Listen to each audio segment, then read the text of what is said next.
students, researchers, alumni, and faculty members from various national institutions, including various IITs, IIMs, NITs, NLUs, and other such institutes across India.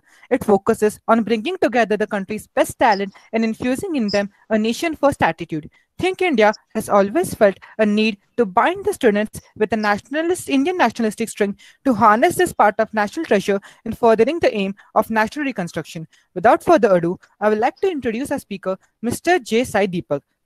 Sai Deepak did his bachelor's in mechanical engineering from Anna University. He later pursued LLB from the Indian Institute of Technology, Kharagpur. Starting his career in Saikrishna Associates, it is indeed heartening to see that today he is an arguing counsel in the Supreme Court of India under his own banner.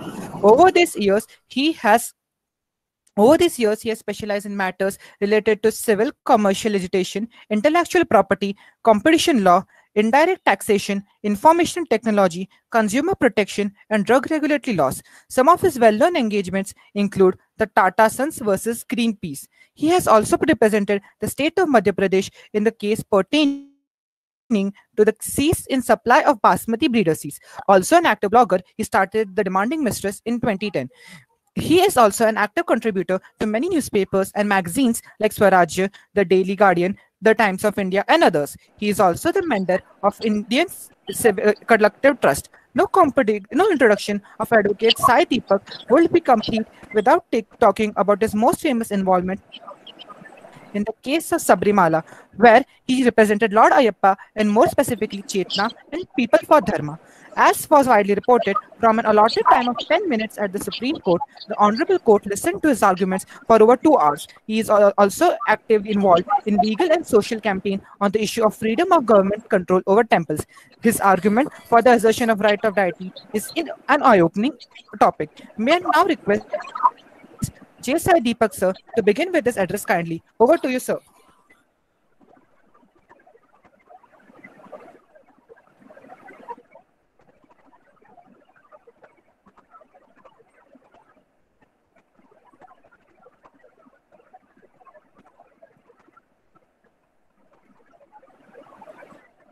So you are muted.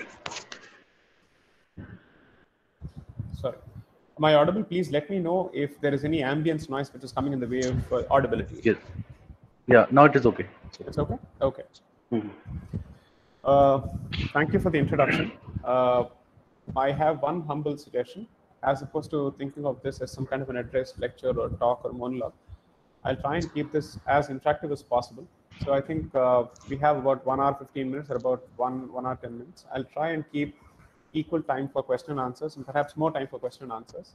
I'll try and introduce the topic in as clear and as simple a manner as possible. I'm not sure of the number of students who come from the humanities backgrounds, or even engineering students who have a fair bit of comfort with humanities and other subjects. So I'll try and keep this as lucid as possible without making it too technical. So it's about 5:05 now. So until 5:30, 5:35, I'll stick to my introduction to the topic, give you a basic background, and I hope students will pay attention to the introduction so that they are in a position to ask questions. If you have done your reading already, fantastic. So let me start by explaining why I actually chose the topic, or at least sharing with you what were the reasons behind my decision to opt for this particular topic. For quite some time now, I've been interested in understanding the Constitution less as a lawyer and more as a person who's interested in understanding civilization issues, in trying to understand whether it's possible to get out of the narrow focus of a lawyer to make sense of this document, because the Constitution is the supra legislation, or the ultimate legislation, so to speak, which effectively defines the boundary conditions in which we as a people operate in the country.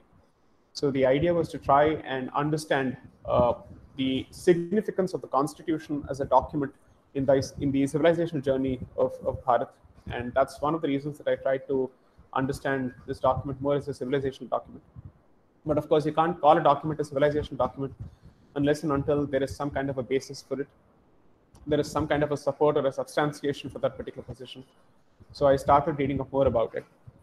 And when I was in the process of reading this up, I was introduced to the literature surrounding this concept, this phenomenon, this process, this framework called decoloniality by a brilliant scholar from the United States, an Indian scholar from the United States, Ms. Indu Vishwanathan, who then suggested that I must take a look at the literature surrounding this particular framework to understand and make better sense of what is it that I was doing, because she felt that my work was effectively in the same direction as decoloniality. So we as Indians have always heard of colonization, decolonization, but colonialism, colonism, and coloniality and decoloniality, these are very different things. If they may be related, there is certainly a nexus, but they have very different connotations altogether. I think there's a bit of disturbance. I don't know from whose end. I request someone to, I don't know who, you'll have to mute your mics, please. Yeah, thank you. So when she was kind enough to share with me the literature and even introduce me to that literature, the more I started reading about it, the more I started understanding the relevance of this particular framework to the Indian movement to reclaim its identity, which I don't think has begun now, or nor has it begun from the 80s or the 90s. According to me, it started way back. And the Constitution itself is effectively a product of that particular movement. So what is it that we are effectively talking about? What does it all translate to? Now, societies such as India, which are effectively post-colonial societies to the extent that there is no more a colonizer in India today who is physically present here, who has physically imposed his rule, and who has effectively treated India as a colony as on date. Once they gain independence from their colonizers and their colonial masters, these societies go through a state of flux, and that state of flux, how long does it last, entirely depends on the circumstances and the conditions and the degree of awareness that a society has with respect to its identity. And that degree of awareness itself is influenced by its homogeneity or lack of homogeneity, its composition, the multiple forms of colonialism that society may have been subjected to. So one of the reasons that we hold this belief, a lot of educated Indians end up believing that India as it exists today is effectively an artificial creature, which is the product of the stitching together of the country by the British, prior to which we did not have an identity or a self-conscious of our own, is largely a product of ignorance is one aspect, but there's no point in blaming people for ignorance if they've not been exposed to that, to the history of the reality of India through their history curricula, through schools, through textbooks, at least in their advanced days. When students or people do not have exposure to the history of this land, it effectively translates to an impression in their minds that this country is the product of an external, let's say, benefactor who has put together this country. And until then, we were not a single political unit, we were not a single cultural unit, and we were certainly not a civilizational unit. That seems to be the impression in the minds of a lot of people today. I'm not trying to talk down to them. I'm not trying to tell them that they're wrong. I'm not trying to tell them you should know better. All I'm trying to say is that there is enough literature which exists in the public domain now, thanks to the internet, which makes it possible for people to read and form different opinions and arrive at different conclusions. And perhaps one of those reasonable and plausible conclusions could be that India or Bharat is not an artificial construct. It is not an artificial society. It's not an artificial political unit.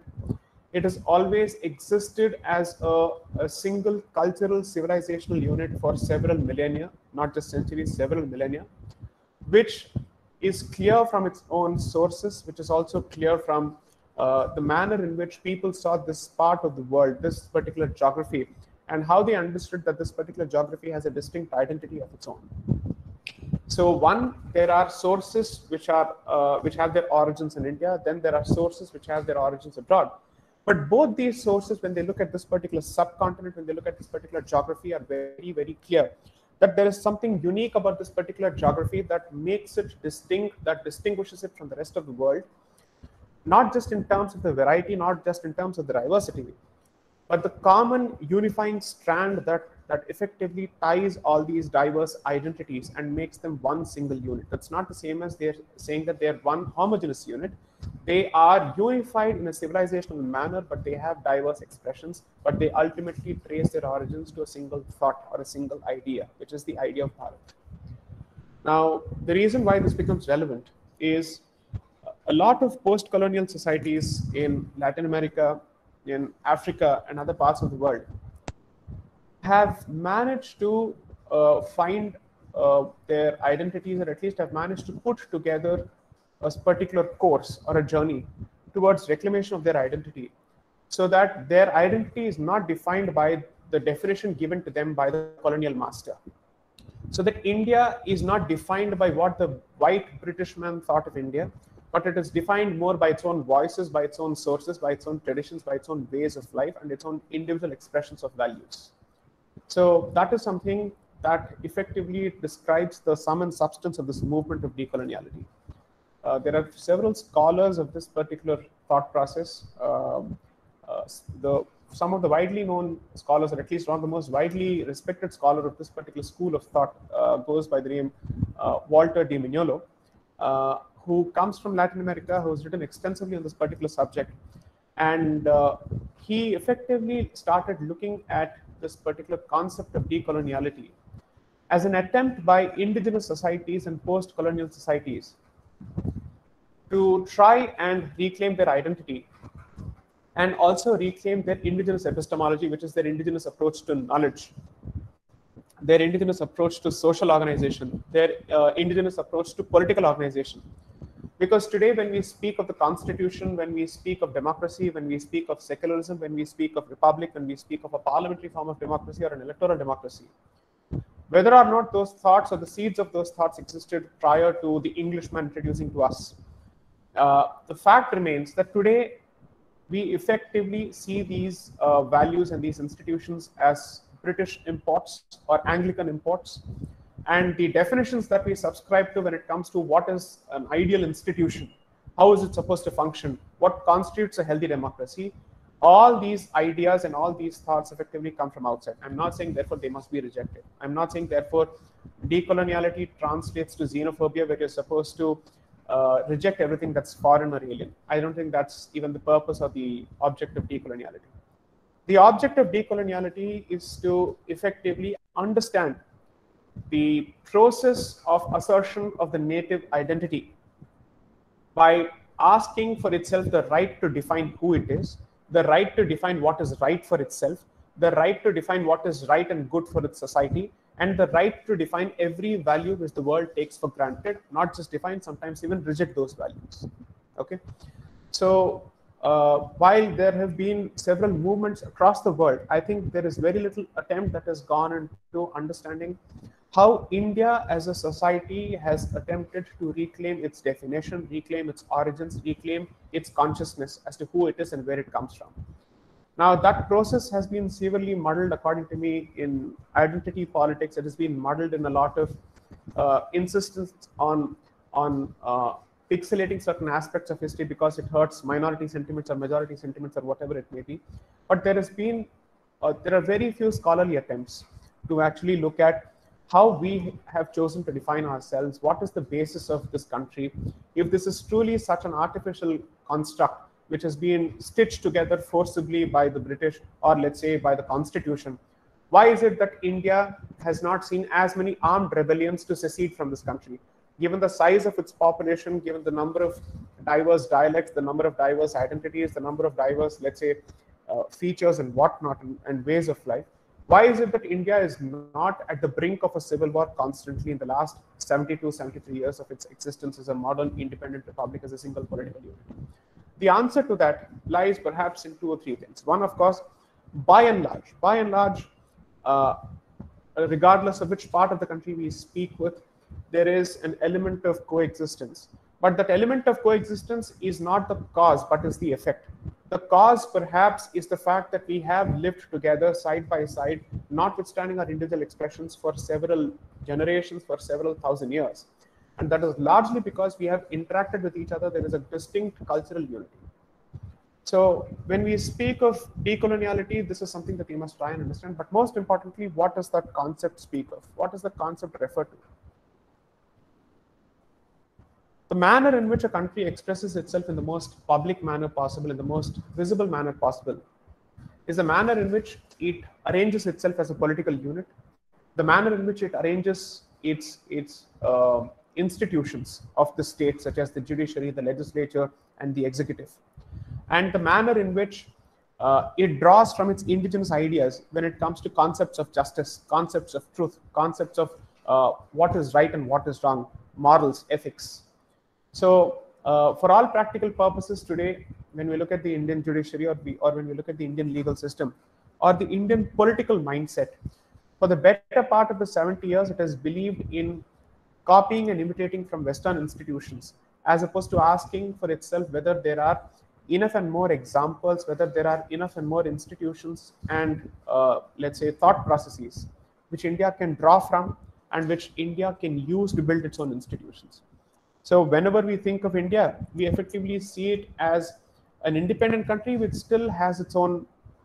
I'm sorry, I think somebody is trying to present something. I would request people to not interrupt this. I'm so grateful. Thank you. So whenever we think of India, the one thing that immediately comes to the minds of most youngsters today is that India doesn't have anything of value or anything or anything which is original to present on the world's table of thought when it comes to the concept of justice, when it comes to the concept of constitution, when it comes to the concept of democracy, so on and so forth. How much of these opinions are actually based on reading? How much of these opinions are actually based on scholarly understanding? How much of these opinions are based on reality and facts? That's, I think, a very serious question to ask, because I don't think there is enough literature or there is enough scholarly effort that has gone in this particular direction. There is one particular book that I would certainly recommend strongly, and I would request students read, although I don't completely agree with the book, but there are elements of the book which are very, very compelling. There are elements of the book which are extremely brilliant in the research that it has done. So there is a book called Talking Back by Sabyasachi Mukherjee. And this particular book, the complete title is Talking Back, the Idea of Civilization in the Indian Nationalist Discourse. And this particular book is available on Kindle. It's barely 200 pages, and I think it's worth reading. It's a very refreshingly relevant book, something that tries to understand whether Indians, when they were fighting for their independence, when they were trying to put together a country called Bharat, when they were trying to secure independence from the Britishers, on what basis did they want to be a political unit, a single political unit? See, at the end of the day, there were about 500 to 600 princely states around that particular time. What is it that convinced each and every one of these states to become part of the Indian Union? India may have used force with respect to one or two states, but the better part of the accession to the Indian Union was largely and predominantly peaceful. It was voluntary. It was unilateral in several cases. So why would people want to join a big unit when it is possible for them to survive as independent units, when it is possible for them to say, I don't want to be a part of any other country. As a princely state, I've managed to survive all these years. I don't see why is it that I wish to be a part of the Indian Union. So there could be political considerations, there could be economic considerations, there could be geostrategic considerations and whatnot. But the one consideration that did play a role is that these princely states, notwithstanding the fact that they were independent political units, saw themselves as part of a single civilizational tapestry. Better part of them, most part of them, at least most of them, not all of these princely states necessarily agreed, because a lot of these princely states and a lot of these regions, so to speak, ultimately went on to become parts of Pakistan. So that's a different issue. But for India, the seventh largest country, so to speak, to come together as a consequence of accession of multiple hundreds of princely states, couldn't have been entirely because of force, couldn't have been entirely because of economic considerations or other considerations. One of the significant considerations that went into creating this political creature called Bharat is effectively a civilizational unity. Now, is there any literature that speaks of this? Is it something that people are trying to invent? Is there some concrete basis for this in the Constitution and documents prior to the Constitution? There are multiple books written by indigenous historians who have understood and the spirit of this land, who have sourced the origins of Bharat as a civilization from documents which relate to Indian history. Those documents which we understand as religious scripture are effectively documents which are historical in nature or historical in nature, such as the Rig Veda, the Upanishads, the Puranas and whatnot, which have captured the journey of this particular civilization at different points in time and its evolution both as a civilization and its evolution both as a geography. So the concept of India, or the idea of Bharat, so to speak, has not always been the same. It has started expanding over a particular point of time, and as time went by, the geographical spread of India was identified as that landmass which is bounded by the Himalayas in the north and the Indian Ocean to the south. And to the extent that it finds reference in the Vishnu Purana, it finds reference in the Vayu Purana and so many other documents. And this is something that indigenous voices, which are making a case for Indian nationalism, Indian civilizationism, and Indian statehood before the British, were basically saying, you can't reject our claim to statehood, you can't reject our claim to being a nation, because you don't understand our history, you don't understand where we come from. You look at us with disgust, you look at us with contempt, and you look at us through your colonial prism. Therefore, you look at us as savages and brutes who need your help to be civilized and to be taught the way of life. But we have enough literature which effectively shows that we were one people, we were a vastly proud and ancient civilization and an advanced civilization which has taught the world a lot of things. So therefore, kindly don't tell us that we are defined by your definitions of us, and we have the right as well as the capacity, as well as the literature, as well as the experience, the civilizational experience of defining ourselves as a people. So on this particular issue, I've tried to understand if, let's say, when the Constitution was being drafted and the Constitution was being put together between 1946 and 1950, were the framers of the Constitution aware of this particular sentiment? They may not have been aware of the concept of decoloniality, or maybe the term was not being used. I'm not sure of it exactly. But in spirit, were they clear about the fact that they were reclaiming the right to redefine India and rid India of its colonial definitions? The more I read about the Indian Constitution and the history surrounding the drafting of the Indian Constitution, it becomes very, very clear to me that the framers of the Constitution were absolutely aware of the origins of this country. They were absolutely aware of the history of this country, and they were clear that when they used the word Bharat as part of Article 1 of the Indian Constitution, there was a clear civilizational significance to it. They were effectively saying this modern democratic republic of India is the successor state to the Bharatiya civilization. It is a civilizational state. Now, as part of some of my writings, in fact, in the Daily Guardian, on which I've been writing for the past 6 weeks now, I've been building on this particular idea. I've been trying to contribute to this particular thought process by supporting it with as many sources as possible, by supporting it with as many arguments as possible. The column is called Indic Views, and it is published as part of this page called Legally Speaking in the Daily Guardian every Friday. Those who are interested and those who think it's worth their time are welcome to read that series and try and understand how I've tried to build this particular argument. So that's something that you may want to do. Now, ultimately, what is the goal of decoloniality? What does it try to do? Notwithstanding the fact that the British colonizer left us in 1947, what has happened is that between 1951 or perhaps 1952, after the first general elections were held, successive governments have effectively moved away from the spirit in which the Constitution was drafted, from the spirit of decoloniality. There has been very little attempt to find our own definitions for a lot of things, surprisingly, after the Constitution was drafted. So the Constitution as a document tries to build the concept of Bharat and the basis for Bharat in Bharatiya terms, in civilizational terms, drawing from its independent sources.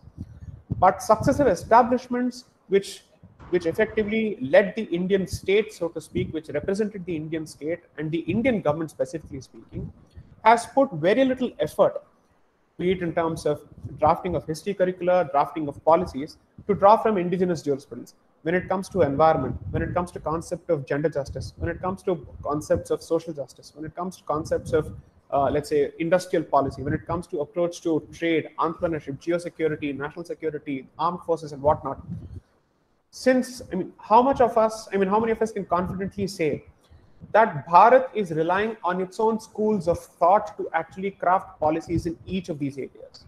We either look at an Israel or an America or a United Kingdom or a Germany or a Japan or a Canada or a South Korea or any other country, but we still don't seem to have the confidence to draw from our own sources, because we somehow we have managed to convince ourselves that there is nothing of value that we are in a position to contribute to anything which is contemporary. There is nothing of value which we can contribute to which is anything which is relevant.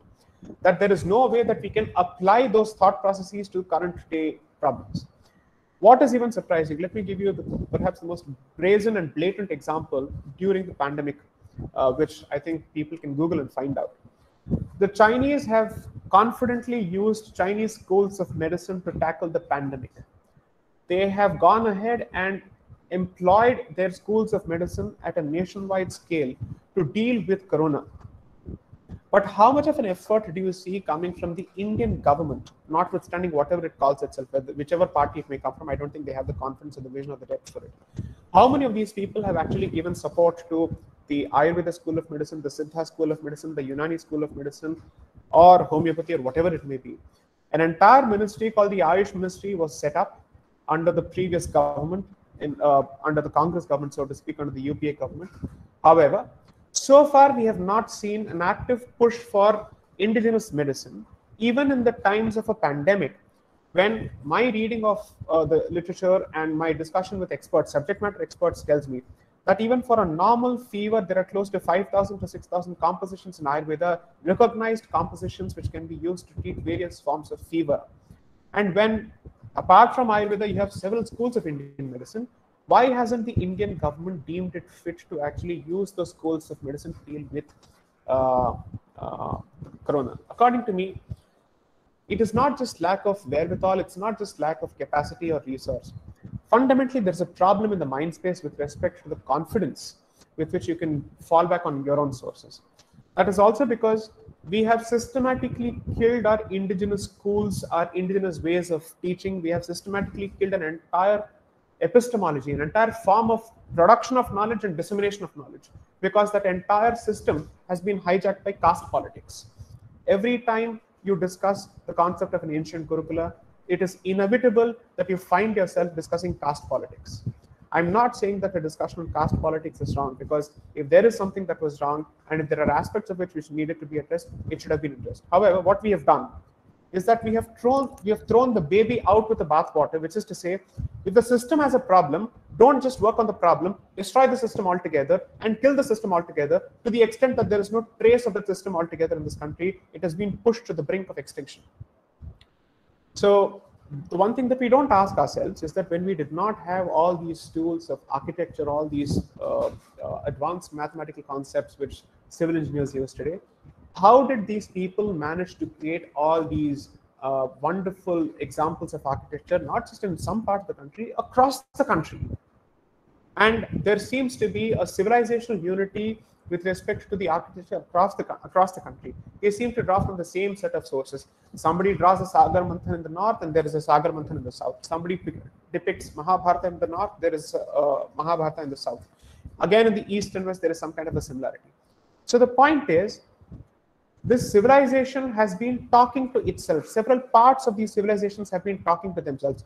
Way before the Britisher came or anybody else came, it is inconceivable that Odia-speaking members of the civilization were not talking to Telugu-speaking members of the civilization, because at the end of the day, they were neighbors. They had to conduct trade. They had to indulge in transactions. There was intermarriage. People kept moving from one part of the country to another part of the country. How did they manage to do that? What was the level of comfort with which they moved from one part of the country to another part of the country? If history is right, then Adi Shankaracharya traveled the length of this and breadth of this country at least for 7 times before the age of 32. And there was no impediment to his travel. He did not feel that he was an outsider when he went to either Uttarapatha or Dakshinapatha, or the left or the right, the east or the west or the north or the south. That clearly shows that in our headspaces, we were crystal clear that while there may be political boundaries by way of Janapadas, so to speak, as a civilization, we are one. So the problem, I think, is largely a lack of investment, a lack of scholarship, a lack of confidence, fundamentally a lack of confidence in the Indian state to invest in reclaiming its identity and to invest in indigenous production of knowledge. Nobody is saying, and I don't think I'm going to say, given that I'm speaking English when I interact with you, that destroy English, eliminate English, ban English, prohibit English. I don't think that's feasible. I don't think that's workable anymore. However, is it not possible that as part of a decolonial approach, we try and make sure that there are enough professional options for regional languages, and we also try and see how do we try and create more language awareness in different parts of the country. A discussion on decoloniality is not a discussion against someone. It is a discussion primarily which looks inwards. You're effectively looking at yourself and saying, regardless of who says what about me, regardless of the labels that the world puts on my forehead, and regardless of all sorts of tags that are put on my identity, what do I know of myself? What do I think of myself? Who am I is the basic question. And that question is not meant to exclude people from this country, is not meant to exclude or drive away people from this country who don't fall within the scope of their identity. India, as a political reality today, is a composite mixture. There is no doubting that at all. However, it has an origin, it has a past, and we have to ask ourselves, does the present effectively require you to negate your past? If yes, why? What is the basis for it? Which country says that merely because I have more and more people coming from different cultures and different faiths, I must necessarily destroy my identity, I must destroy my origins, I must never speak of my origin because that will hurt or offend the sentiments of a minority? Do you stop talking about your origins or your family or about your ancestry merely because there are other people you're sharing space with? No. And merely because you're speaking of your past doesn't mean that you don't want others to be a part of this particular land or this particular society anymore. Unfortunately, this entire discussion surrounding colonialism, coloniality, and decoloniality has been extensively hijacked by politicization and communalization of identity politics. There is no discussion that is possible in India today which is free, which is frank, which is fair, which is reasonable, which is factual, devoid of any political tax.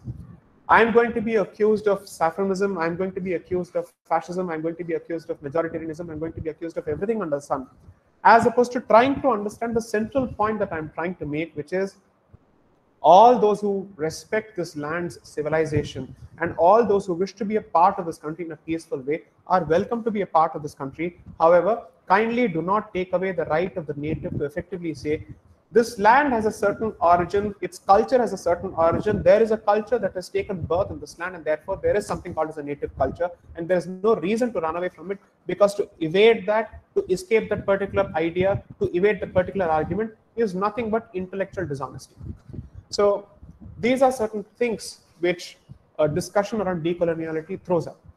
So let's think of it this way. Whenever students have the time and whenever participants of this particular session have the time, kindly read the National Education Policy, the draft National Education Policy that this government has put together, the current government at the center. And I was aghast to read the particular policy because it is so apologetic about its own history. It is so apologetic about Indian history. All these days, there was a standard political accusation that the previous dispensation, the UPA dispensation, does not have the guts to own this country's history or does not want to identify this country with a specific culture. And therefore, the opposite camp used to say, when we come to power, we will tell you what is the true history of this country. In the last 6 years of this government, I don't see any effort that has been invested by the government in addressing issues with respect to history, in presenting more options before students so that they can form their own opinions. See, I don't think it makes sense to effectively treat history as a form of propaganda, as a form of an agenda, because no matter how much you try and push a certain propaganda, the truth has a way of presenting itself. The truth will any day come out, how much ever you try to suppress. In the day of the internet, in the day of multiple sources, there is no way that you can hide anything. People know that sometimes what they read in the textbooks is absolute BS. It has no basis whatsoever. And what they find in independent sources makes much more sense to read. So when that is the case, as opposed to imposing certain versions of history, why not present facts before students? Why not present facts before the people? And let students and the young generation draw its own opinions as to what do these facts mean? What is the story that these facts effectively convey? What is the picture that emerges from these facts when we connect independent dots, when we connect different dots from the east, with the west, the north, and the south? Is it possible to say that we were never a single civilization? How is it that songs relating to Krishna are performed in Manipur? How is it that the dance Manipuri effectively speaks of the Radha Krishna Leela? How is it possible? After all, Krishna effectively is seen as a deity of the Hindi heartland and whatnot. But why is it that Rama is celebrated in the south? When Rama is effectively pictured, or let's say portrayed, as the so-called North Indian Aryan god and whatnot, how many Ramaswamis and Ramanujams do you want from the south in the names of the people, regardless of which caste or whichever group they come from? Ramaswamy is perhaps the most common name which one can come across in the south. And you have the Rameshwaram, of course. So the point I'm trying to make is that the excessive communalization of these discussions, where we push religion so much into these discussions, has effectively taken away the sense of objectivity with which we look at facts. We just look at facts. How is it that so many places across the country feature in our leading epics, namely Mahabharata and Ramayana? Whether they were true or not is not for me to comment, for the simple reason that I'm not a student of history. I believe in them as a practitioner of this particular faith. That's a different issue altogether. However, what certainly makes a difference to me is that there has been an attempt on the part of several writers, indigenous voices, to effectively connect different parts of the country to say that we are one civilization, to try and forge a sense of unity. I'm sorry, there is a disturbance. May I request someone to either mute their mics or reduce the volume? I'm so sorry. It's interfering with my flow of thought.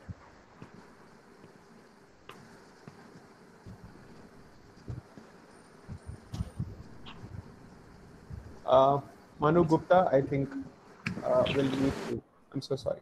Thank you. I'm so grateful. Yeah. So I could have taken this discussion easily in a political direction. It is not my intention to actually politicize this particular discussion. I'm asking students in my interactions, I'm asking students wherever I go and talk, to try and take an interest in first reading first-hand literature, in equipping themselves with enough ammunition, so to speak, in terms of arguments. Read, read, and read. And there is so much of literature that was produced between 1919, or in fact 1913, before the First World War, by Indian historians, until 1947 or even after that, which clearly shows that there is so much of literature that this generation has not been exposed to. Several authors, Radhakrishna Mukherjee, VVS Iyer, Radhakumar Mukherjee, VVS Iyer, then H.B. Sarda, so many people who have written with training, with a lot of first-hand scholarship, with a lot of training in those schools of thought, so that they were in a much better position to speak with conviction and confidence when they were talking of Bharatavarsha, the concept of Bharat, so to speak, and where it emerged from. So these are certain schools of thought, and these are certain, let's say, I would say people must be exposed to this particular literature. So my efforts as someone who takes an interest in these issues has been to try and understand from this literature as much as I can and share it with students in a language that they understand today, in today's idiom. When I try and tell them that decoloniality is not a movement which encourages hatred, which is not a movement that encourages xenophobia or a phobia of any particular thought process or a faith system, but it is effectively saying there is something of value and there is something of origin that has come from this particular country. So kindly respect that. Every society has had a journey which is full of pitfalls, which has a lot of flaws, but every journey is evolutionary in nature. There is not a single society which can claim that at the outset when it was established, it was perfect and there was no further work needed and there was no further change needed in it. Because if that's the case, why did it fall? Why did it crumble? Why did it lose value? Why does it lose relevance? So think of this particular process as a cyclical process where every society goes through this phase of, it's not just a sine curve. According to me, it's a cyclical evolution. So if possible, notwithstanding whichever profession you may wish to specialize in, whatever career path you may have chosen for yourself. I started off as an engineer, took up law as a profession, and the more I started reading about the Constitution, it has pushed me to read more about history. It has pushed me to read more about civilizational aspects, about geostrategic aspects, about aspects of international law, about aspects of international influence on domestic politics and domestic culture.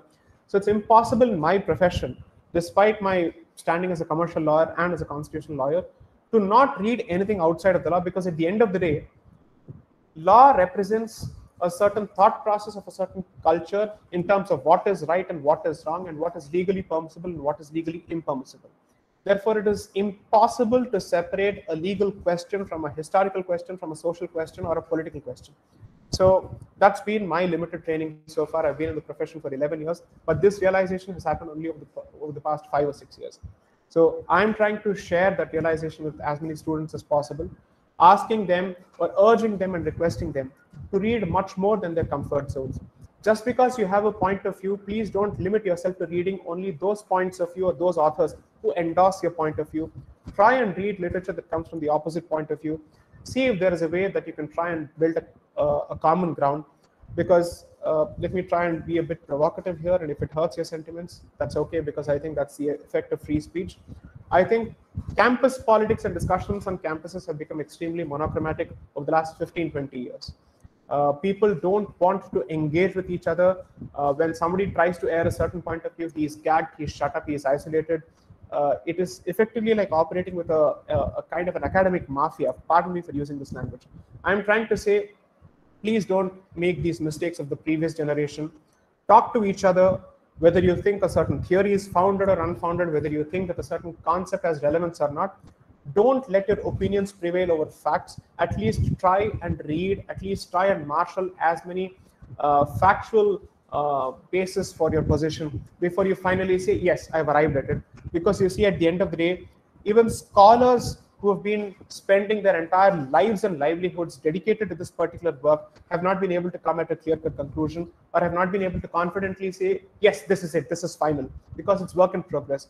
Each time you try and dig up a certain archaeological site, it throws up something either to support you or to disprove you. So therefore, it is going to be a work in progress. So when scholars have not made up their minds and they're still talking about it and they're still exploring the particular concept, it makes very little sense for laypersons who are not scholars in that particular subject, who are not even trained in the particular subject, to arrogantly and cockily effectively say that what we know is final and beyond this there is nothing worth knowing. Anybody who holds a different point of view is a bigot, is a fundamentalist, is a fascist and whatnot. So these are terms, according to me, which are used to shut up discussion, to stifle a dialogue, and to kill conversations. So whichever campus you may come from, whatever position that you may hold, either from a cultural standpoint, a political standpoint, or an ideological standpoint, the sum and substance of my cogitation on issues such as decoloniality is, it must start a conversation, a productive conversation, a transparent conversation, and most importantly, an honest conversation in multiple levels. College campuses, in media, in courts, in let's say, a popular culture, whenever we depict a certain community, whenever we talk of a particular idea or a certain identity. So that's my basic background, so to speak. As promised, now it's 5:45. I open the floor for questions. I will take questions for close to half an hour, from 5:45 to 6:15. So I'd request Animesh or the moderators to effectively moderate the questions. Whatever questions that you want me to answer, I'll answer. Please ensure that whatever questions look uncomfortable, please ensure that those questions also get an opportunity to be asked. I'm happy to answer any question. If I have the answer, I'll respond. If I don't, I'll admit that I don't know the answer. Thank you for your talk, Mr. Sai Deepak. Recently, the Andhra Pradesh government had taken a decision that they will discontinue the use of Telugu medium schools, like in government schools. So, what do you think about that? Like, I have seen a lot of people saying that because all higher education is happening in English, and like even our conversation has happened in English, so like they're saying that what is the point of having Telugu medium schools? Like, can you please share your views on that? Thank you. Yeah. So I myself come from a low middle class family, and I am a product of Andhra Pradesh state, but undivided Andhra, of course, because when I completed my 12th, that was in 2002, Andhra Pradesh was at least 12 years away from the bifurcation that happened subsequently. So having done my education from that particular state, and also done my engineering from Tamil Nadu, there's something that I want to share, which is students educated in Telugu and English medium invariably turned out to be students who were fantastic and fabulous when it comes to the sciences. On mathematics, physics, and chemistry, their understanding was brilliant because these guys were understanding the subjects in their own mother tongue. I'm not saying that learning in English effectively makes you stupid or dumb when it comes to these subjects. However, there was something very intuitive in the manner in which they took to these subjects and the manner in which they grasped these subjects. Their handicap was not that they did not have the brains to understand English, but because the rest of the world was imposing on them an English-oriented approach with respect to even the sciences. Okay, so there are 2 or 3 scholars who've been working on such issues, and I've had an opportunity to follow what they have said and what they have done. So I can't claim to be an expert on this particular subject.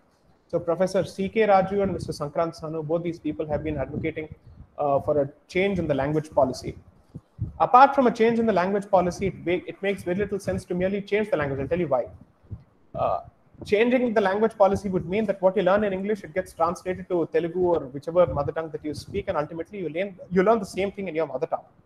But the fact is, the approach to knowledge and the approach to education, the approach to teaching is something that has to be Indianized. The system which was effectively introduced by the missionaries and the Englishmen during, let's say, the colonial rule is the system that we continue to follow for the significant part of our education system today. And there has been no attempt to at least deviate from that script, to deviate from the template and ask, can we teach differently? Are students who come out from our schools today capable of expressing themselves with confidence in whichever language? Why just English? Is it possible for them to express themselves? Is it possible for them to think originally on a certain point?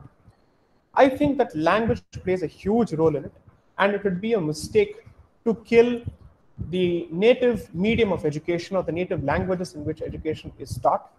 English must find a certain space for the simple reason that it becomes a lingua franca. But even then, there are countries which have survived without English. When China speaks to the rest of the world, it doesn't speak in English. But people might say, you see, China is largely homogeneous. One, it's not. It's not, even in terms of languages. But yes, I don't think any country comes close to India's diversity in terms of languages. There can't be any kind of arguments.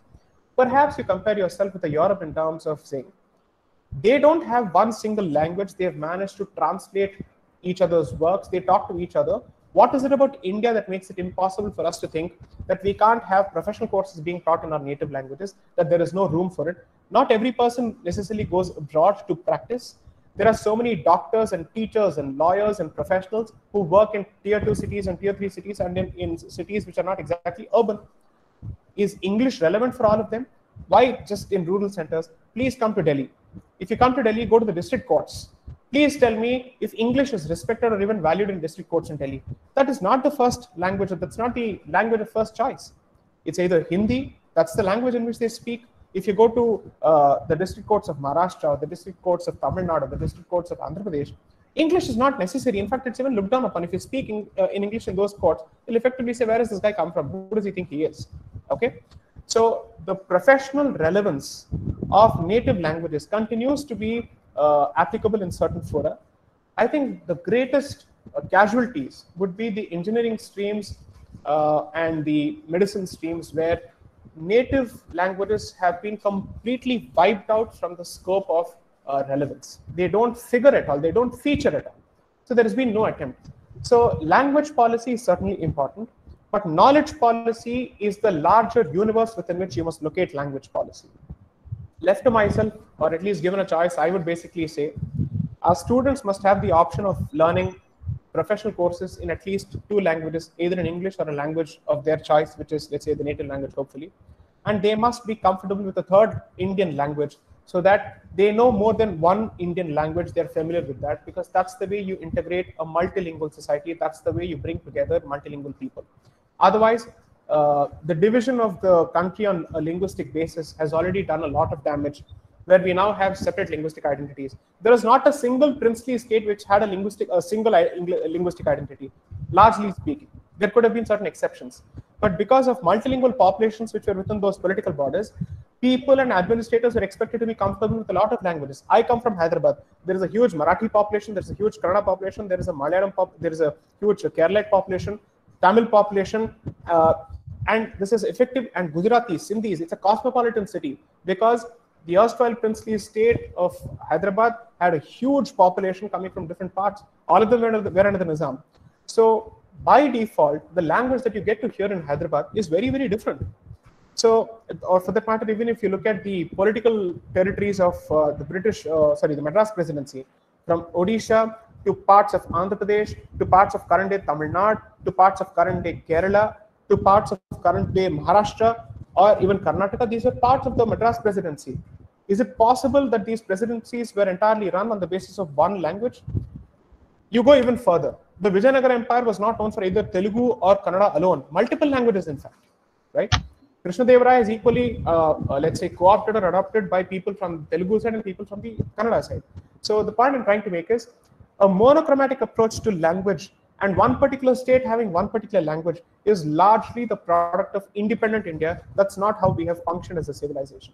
So to answer a broader question, native languages must survive and they cannot be expected to perform only the ornamental role where they're used for speaking at home or for talking to your relatives or talking to your friends. Even that has come down to English now. You've started thinking in English, which is the worst part, and you have reduced it to certain uses such as festivals and whatnot. Beyond that, you don't have any use for it for your native language. It's so difficult to find people who are capable of stringing a single sentence in their native language without pausing, without making a single mistake, and without using a word from any other language. That I think is a huge, huge problem. Perhaps we could try and address it. I myself have tried my best to learn my mother tongue better, or when I speak in Hindi in Delhi, I try and keep it as clean and as chaste as possible. I think this requires the state's intervention for a different reason, because when the state has a language policy, it has a multiplier effect. It effectively translates to more and more people being forced to read a certain language for a certain reason. Most people are not even aware that Haryana for the better part of, for a long time had Tamil as its third language, and people from Haryana were expected to learn Tamil. That's something that most people are not aware of. So I think it's important that we try and learn each other's languages. We want to learn German, French, and whatnot, and Spanish. That seems to be the latest fad, but we don't seem to have any interest in learning our own languages. So maybe that's something that we must look into. Thank you, sir. Another interesting question is that Varun Krishna is asking, how does all this matter? And especially when you were talking about Krishna being depicted in the branches of Kanyapuri or Ramaswamy, just a minute, or then Ram being discussed in I think multiple people are speaking. Can one of you mute your mic, please? And then Varun Krishna goes on to say that he is from Chennai and he doesn't think that, but it could be true for a set of people in Tamil Nadu. Number one, and number two, a follow-up question is, what do you think on the Aryan invasion theory? Yeah, I just read that. What Varun thinks, frankly, is of no consequence, because I just said that an opinion cannot prevail over facts. Okay, at the end of the day, an individual can say it doesn't matter to me. Sure, it may not matter to you. You don't need to take an interest in something that doesn't matter to you. But surely you don't get to tell others that it doesn't matter to me, therefore it shouldn't matter to others, or it doesn't matter to others. Because at least the state of Tamil Nadu is extremely proud of its identity, both linguistic as well as non-linguistic identities. That much is very, very clear. So when identity matters, to say that some forms of identity matter and some other forms don't matter, I think would be either patent hypocrisy or it is at the very least inconsistency. So I don't think also people from Chennai should effectively speak on behalf of the rest of the state, because when you go to the rest of the state and several parts of the state, either you go to Madurai, you go to Coimbatore, you go to Trichy, or you go to Kanyakumari or Tenkasi or Tuticorin or any of these places, you can see that for them, their identity matters. Therefore, identity has not lost its relevance. Cultural markers have not lost their relevance. Anybody who says that in modern India or in a globalized world, identity has lost its relevance just needs to take a look around the riots that are going on across the world. Identity is the basis for it. Identity is at the heart of it. Identity is the sum and substance of it. Identity is the substratum of it. Therefore, I think we must try and get our heads out of the sand and understand the fact that our so-called claim to cosmopolitanism is effectively a product of ignorance, because we have been effectively deracinated from our own roots. We know so little that we now treat it as a badge of honor, that I don't know anything and therefore it doesn't matter to me. And therefore my ignorance is proof of the fact that I've moved out of these identity markers and have become this global citizen. I don't think that kind of ignorance necessarily should be treated as a badge of honor. It's not a proud thing. It's certainly not something that anybody should be proud of. So that's the first level of the answer. The second level of the answer with respect to the question on Aryan invasion theory. So to answer this particular question, Aryan invasion theory is still untested. It's still unproven. The countercurrents and the counter views with respect to this particular theory are emerging. There is a very strong viewpoint to be spoken for, which is the out of India theory. And this is not something that has been invented by people from within India. There are enough and more proponents of the out of India theory coming from ethnographers, coming from people who have observed civilizational patterns, who have understood migration patterns, who are looking at genetics, who are looking at archaeology, who are looking at linguistics, who are looking at all sorts of markers of a civilization. So there is a fantastic book written by H.B. Sarda on how the seal of the priest king of the Indus Valley civilization continues to be used even after 5,000 years and 6,000 years, much after the Indus Valley civilization went extinct, as part of the so-called Aryanized Bharat, as part of the so-called Aryavarta, the Brahmavarta, the Bharatvarsha, so to speak. So nobody has been able to conclusively establish that there was never a relationship between the Indus Valley civilization and the subsequent Vedic civilization, or which was older. I think the discussion is still going on. Therefore, independent of the politics of pushing the Aryan invasion theory in a state like Tamil Nadu, where it has effectively played a role in shaping up certain political currents, I don't think the people who pushed for that strongly were even remotely qualified to speak on that, were even remotely aware of what they were talking, because they latched on to what Max Muller said, but they never ever asked themselves. Max Muller himself has retracted his position with respect to Aryan being a racial concept. Why are we now hugging this dead cactus and constantly saying there is an Aryan, there is a Dravidian, there is an Aryan, there is a Dravidian? Why don't they look at other markers?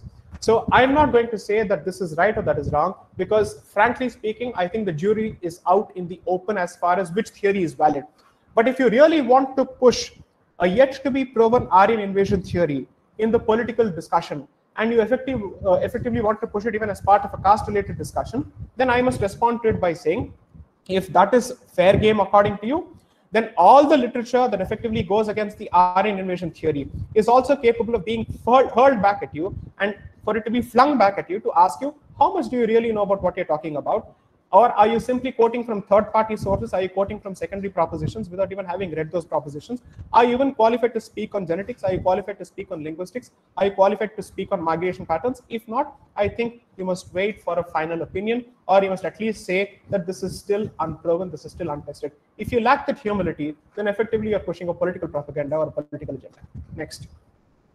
So, in the search for a unifying civilization like Bharat, a colonial endeavor in and of itself? Come again, sorry? So, is the search for a unifying colonizational like Bharat a colonial endeavor in and of itself? No. By Srinivas Reddy? No, it's not. To find a unifying factor is not a, let's say, a colonizing experience in itself. It is certainly not an attempt to try and other anyone. It is not to try and exclude anyone from this particular process. But it is really surprising that we are more than happy to speak of the origins of Incas. We are more than happy to speak of the origin of the Latin American civilizations. But the moment we start speaking of the origins of the Indian civilization and whether at all there was a concept of Indian civilization, we are being told, isn't this a way of excluding certain others who have become part of the society? Isn't this a way to actually create a new form of colonialism, a new form of imperialism, a new form of nationalism, a new form of ethnocentric nationalism? Sorry, in fact, you can't even make these accusations, because the moment you speak of Indian civilization, it goes beyond ethnic markers. It goes beyond racist markers. It goes beyond racial markers. It effectively translates to an idea becoming all-pervasive and not a certain ethnicity becoming all-pervasive. That is effectively what the literature tells you the more you read it. And the more you read it, you'll also come to this conclusion that words such as Dravida and several, let's say, words that are constantly used to effectively say, no, this is North, this is South, this is Arya, this is Dravida. the fluidity of this use in literature tells you that this was effectively a certain idea expanding its presence over a certain geography, as opposed to some imperial army going about destroying people and pushing them from the north to south, the whites effectively pushing the blacks to the south. This nonsense, frankly speaking, has been questioned by several historians, even from the south. In fact, let me go to two fantastic scholars in this particular regard. In fact, I would call them Dalit scholars, but more than anything, I would call them Indian scholars because they've contributed immensely to our understanding of Indian history. You should actually read Dr. Ambedkar's Who Were Shudras. His book is called Who Were Shudras, and he was effectively looking at this entire question is who the Shudras were and what are their origins. In his discussion, he rejects the Aryan invasion theory. And he also goes on to trace the fact that the so-called Shudras or the Chaturvarnas, the people in the fourth rung of the ladder, are people who have fallen from grace because of multiple reasons, because their gotras seem to sometimes even match the Kshatriya gotras. That was Dr. Ambedkar's reading of it. So sometimes those people who claim to be Ambedkarites and also speak of the Aryan invasion theory, I suspect they're speaking from both sides of their mouth, because I don't think they have actually understood the concept at all, or they've understood what is it that they're talking about. Dr. Ambedkar's best point, according to me, and his significant contribution was that wherever he felt that there was a paucity of knowledge on his part, or wherever there is a paucity of, let's say, information on his part, he was humble enough to admit that he was not particularly trained in the subject, but he certainly started asking certain fantastic questions which are important. The other person that you must look at is there was this Pune Pact that was entered into by Dalit leaders around the time that separate electorates were being discussed for let's say, the so-called untouchables at that particular time, to say that there must be reservations for untouchables which are political in nature and they must be given separate electorates. At that time, MC Raja, a Dalit activist from Tamil Nadu at that particular point in time, he was the one to prevent attempts at conversion of Dalits. And he had a frank discussion on this issue with Dr. Ambedkar, which is captured extensively in history. And he effectively said, we are not asking for abolition of caste, nor are we saying that we want to destroy the Hindu system, nor are we saying that we want to stop being Hindus. We are effectively saying our caste identity is no less compared to any other identity, and we must be respected at par with other identities, and therefore we must get our place under the sun. We must get our position in the Hindu society. So this literature effectively busts two things. One, the so-called racial origins of the Aryan Dravidian theory is something that somebody like Ambedkar effectively destroys. And he says, sorry, I don't think there is any basis for it. A reading of India's history, a reading of India's caste structure and its hierarchy, and the fluidity of the caste hierarchy tells you that there is something else that has happened, and perhaps we don't have enough awareness of it. There is not enough research that's gone into it. And the other Dalit voice effectively comes to the conclusion to say, our goal is for Dalit pride as part of the Hindu society, not Dalit pride independent of the Hindu society or the Hindu identity. Unfortunately, none of these Dalit voices which spoke on these issues have found any place in our current history textbooks, and their positions on such important and delicate issues have been thrown into the dustbin. Nobody wants to talk about it because it doesn't fit the current narrative. Next. Sir, was it a lack of confidence or a conscious strategy to retard this decoloniality for 70 years, for greater than 70 years of our independence? So, with respect to the confidence, I think the confidence with respect to, let's say, 70 years, why is it that we have not undertaken this particular issue? Let me address it as bluntly and as provocatively as possible. If it hurts a few sentiments, so be it. I don't have a problem with it. I think the MHRD, the NCERT, and other departments have been significantly hijacked by cultural Marxists, and who continue to dominate the humanities departments in several institutions today, including in several technological institutions today, such as the IITs. And therefore, these Marxists prevent anybody from reinventing or rediscovering India's history or revisiting India's history. because it effectively comes in the way of their pursuit of a certain agenda. It comes in the way of their worldview. It comes in the way of what they believe should be the only way in which Indian history should be understood.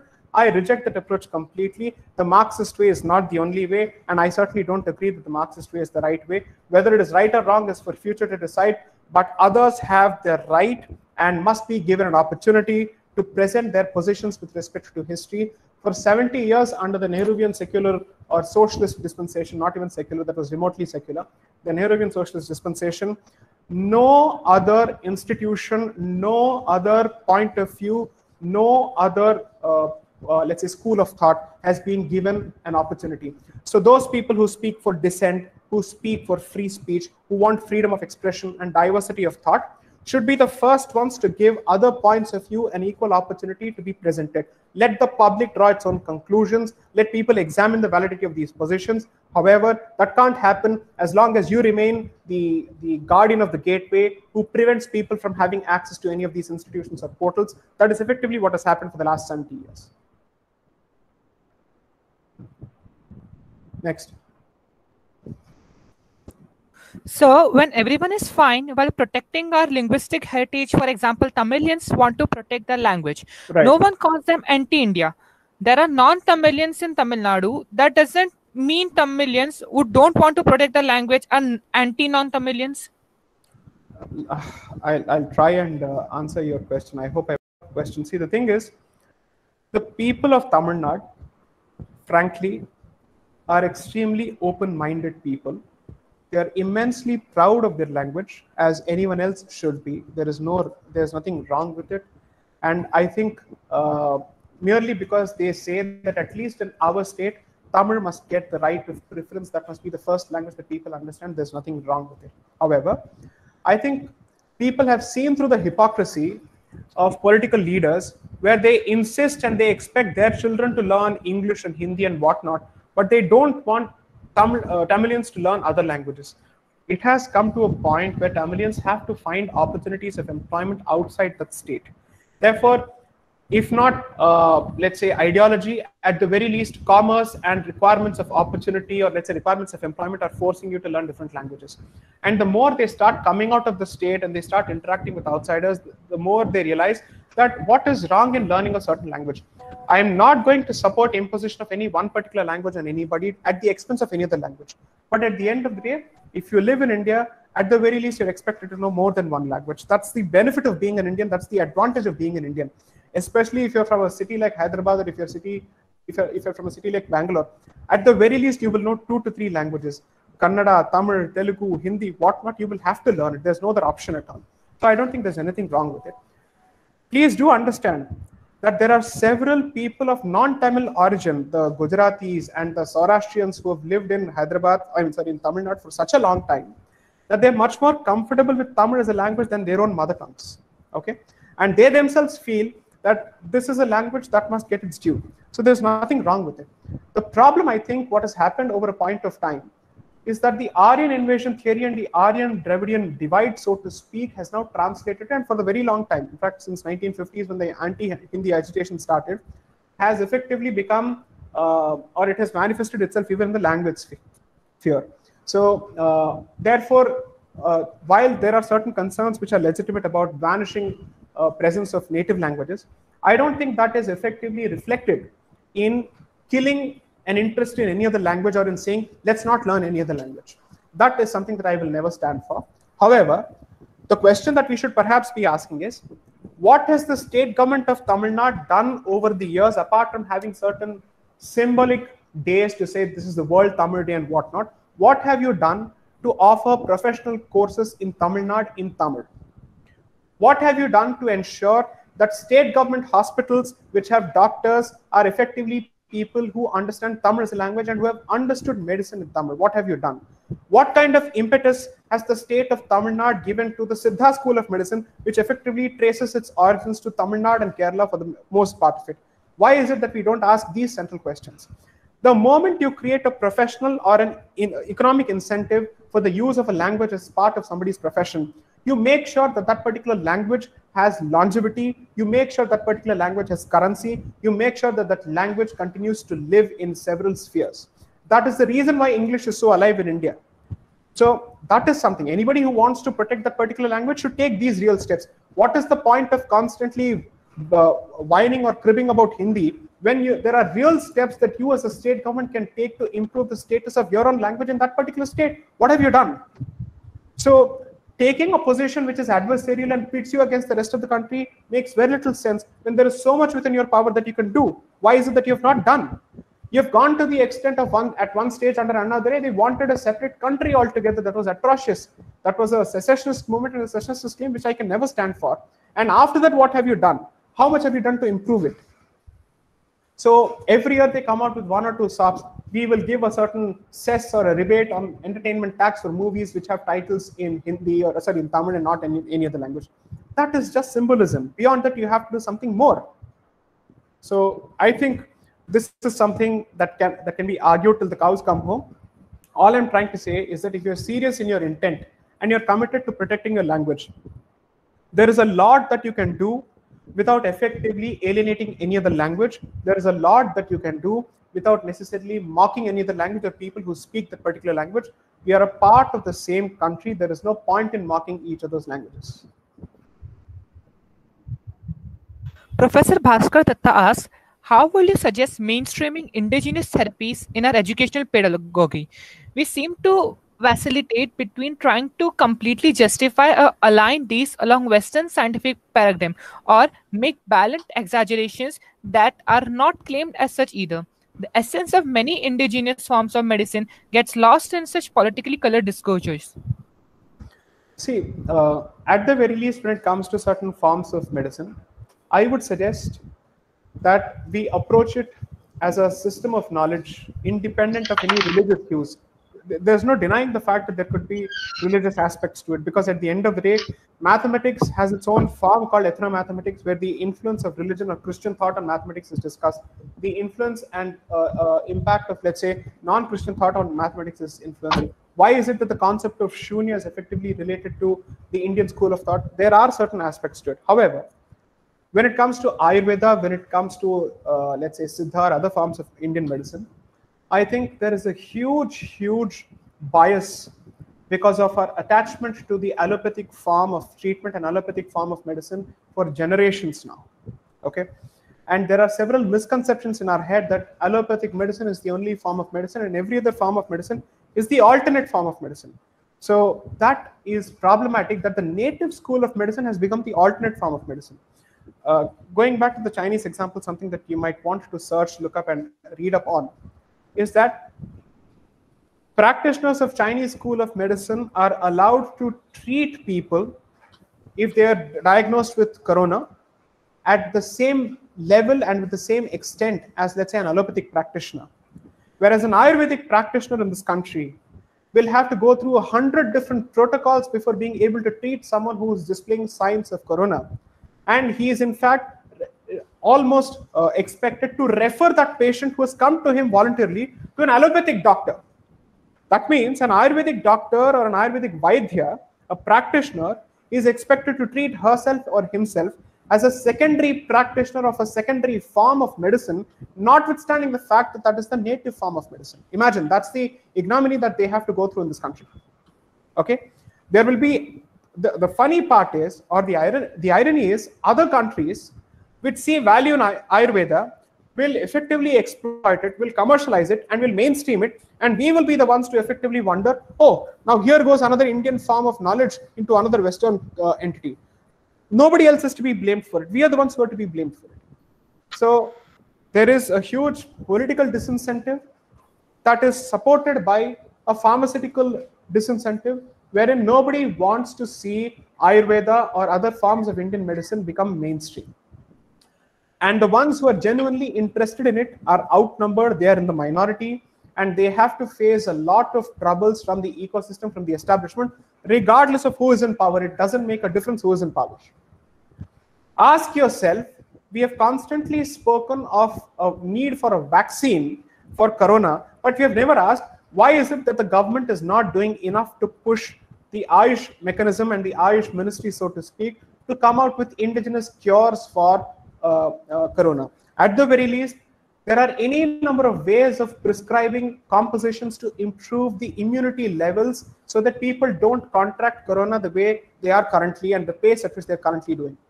These are legitimate questions and these are fair questions. Every government, I would say so, is equally guilty of it. And those who say they stand for Bharatiya Sanskriti must then take up upon themselves the responsibility to push for Ayurveda and to push for Siddha medicines as much as possible. That is not happening, which is why I think it's a fundamental hypocrisy on the part of these dispensations. On the one hand, they keep saying Bharat Mata ki jai, and on the other hand, where they have the opportunity to do a lot for Bharat Mata using Bharatiya forms of knowledge, they're not doing enough. So at the end of the day, this is only symbolism. Sir, it will be great to know where do you see the V.D. Savarkar's work on Indian nationalist philosophy and his definition, who is Hindu, in the works on decoloniality? So Savarkar's work is relevant and it is certainly important. But I would look at the works of people who were relatively more apolitical in their approach, because that effectively gives people the confidence that they're reading something which has a scholarly basis to it. See, assume for a moment that I come here and I say stuff which is constantly politically loaded and I don't give anything which is objective and I don't give anything which is factual. Then how do you expect the audience to try and understand the underlying sentiment, the underlying facts? Effectively, I will have the effect of turning away the audience and shutting the minds of the audience, and they'll say, sorry, he's an agent of a certain point of view, we don't wish to listen to him.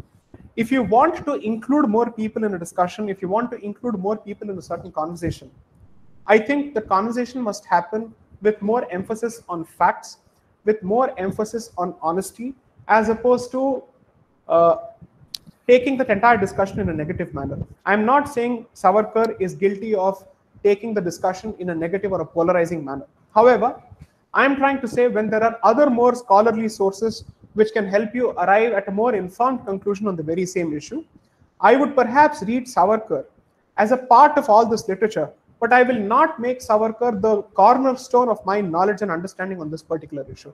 Because remember, Savarkar was not a historian. Gandhi was not a historian. Dr. Ambedkar, for that matter, was not a historian. Rabindranath Tagore was not a historian. They may be powerful individuals who had a certain impact on national life. That doesn't make them a historian. That doesn't make them historians. You have to respect them for their strengths. History was not exact. They may have respected history. They may have understood the value of history. Doesn't mean that they were students of history or trained students of history or trained historians. Look at a Jadunath Sarkar, an R.C. Majumdar, a Radha Kumud Mukherjee, a Neelakanta Shastri, a V.V.S. Iyer, a B.S. Rao, a Harbal Sarda, any of these people, a lot of these people coming from across the country. Look at indigenous sources. Sources which have been written in Assamese, sources which have been read in Hindi, sources which have been read in Kannada. They will tell you how they saw their culture, whether they saw it as part of a broader tapestry or whether they saw themselves as separate entities altogether. Nobody saw themselves as part of separate entities. If Ramayana and Mahabharata exist in more than 17 or 18 languages across the country, spread across several regions, clearly there was a unifying cultural marker, because you effectively ask yourself, who are our heroes who we worship? Who are the villains in our headspace? What are the epics that we look up to? What is the source of our morality and ethics? That's how you try and understand a civilizational point of view. So, do you think that the opinions or notions held by the Constituent Assembly about India, Indian society, and especially Hinduism are firstly justified, and secondly were similar to those held by the majority of population? And how far do you think that they were free of this colonial prism you spoke of? What are your thoughts? So this will be the last question because I have a moot court to judge after this. Students are waiting for me in a different law school. So I'll take this as the last question. I'm still trying to examine this particular proposition. My reading so far has been that the document called the Constitution is not a rootless, deracinated document. I don't think that document is as let's say irreligious and as secular as it is made out to be in the manner we understood both these. We understand both these terms today. The language effectively tells us that India has adopted for itself a certain identity. And I've said this in my piece that the first 5 parts of the Constitution, going until the parts relating to directive principles of state policy and fundamental duties, or at least directive principles of state policy, parts which relate to gender, caste, religion, fundamental rights, citizenship, and India's territory and India, that is Bharat, tell me and they educate me that they are very, very clear about the identity of Bharat. It is not a country which says that I have no identity for myself and anybody and everybody can come here and say that this belongs to them or that they're part of this particular country. There are very specific definitions. In fact, a lot of scholars from the Marxist side and the cultural Marxist side have in fact written that there is a Hindu bias in the constitution. That's what they have said. And these are the very same people who are now arguing that no, the constitution has no sense of identity, the constitution has no sense of civilizational identity. How can you say on the one hand that the constitution has a Hindu bias and on the other hand also say that the constitution has no identity, has no sense of religion and all that? Both these statements are contradictory. So you read the history of the drafting of the constitution, but please don't start from the Constituent Assembly debates because that is a later part. There is a significant discussion that went on from early 1946, in fact, even before that, when the cabinet mission was proposed in May 1946, until the Constituent Assembly started the Constituent Assembly debates on the 15th of November 1947. So much of the work was produced, which will effectively tell you that all these committee reports, the Sapru Committee report, then you're looking at the sub-advisory committee on the subcommittee on fundamental rights, the subcommittee on minority rights, the subcommittee on gender rights. If you look at all these aspects, in fact, minority, gender, and all of this, you will realize that when these founding framers of the Constitution, men and women, that's why it's not founding fathers, they were very clear about the civilizational identity of the country, and they were also clear that every language in this country has a common reservoir that it draws from and contributes to. And in fact, Mr. Lokanath Mishra, one of the brilliant members of the Constitution, of the Constituent Assembly, the father of Mr. Pinaki Mishra, who's an MP from Odisha today, and the brother of Justice Ranganath Mishra, he specifically said that Sanskrit is the language which we must adopt, and if we fail to do so at this juncture, then we will effectively create a situation where not only do we alienate the entire country from a language to which this country is identified with, but most importantly, a language which has a nexus with every other language, almost every other language of this particular country, which is why all of the languages are called Desha Bhashas, whereas Sanskrit is called Deva Bhasha. So anybody who's understood or who's read Telugu literature, they will relate to this particular proverb or this particular usage which says Desha Bhasha of the Telugu Rasa, which effectively says that Telugu is the most beautiful language among Desha Bhashas. That is those languages which are spoken in different parts of the Desha and the Pradeshas. But nobody denied the umbilical cord that existed between Indian languages, the rest of the Indian languages and Sanskrit. That is a later invention, and that is largely a creation of the Aryan-Dravidian divide, and that's largely a creation of the politics of Dravidianism that started in 1917 along with the Russian Revolution and the Justice Party movement and the self-respect movement in Tamil Nadu. So my point is, a lot of it is loaded with politics. People haven't really done their reading. So they have their own notions of what is the relationship between Sanskrit and Telugu and all the southern languages. But I don't think they're even remotely qualified to actually speak on the subject because they're not trained to talk about it. So anyways, I think I've taken enough time, and I'm grateful to... Can you take please. Just one very good question regarding this talk. Nonika Das is asking. I'm sorry, I can't take this question because I think I've already overshot my time. There's a moot court that students are waiting for. I don't like to keep other students waiting. So I'll have to move on. Yeah. Thank you. Thank you. Okay, sir. Okay. Thank you. Thank you for the opportunity. Thank you all the professors. I'm grateful to everyone for a patient hearing. Those who did not like my views and those who feel that these views don't necessarily sit well with their point of view, it's for you to either take them or buy them or reject them. I don't have a problem. I'm grateful to every person who has taken the time to sit and listen to this, and the organizers for giving me an opportunity to interact with a brilliant bunch of students. Thank you. Good evening. Thank you. Thank you, sir. Thank you so much.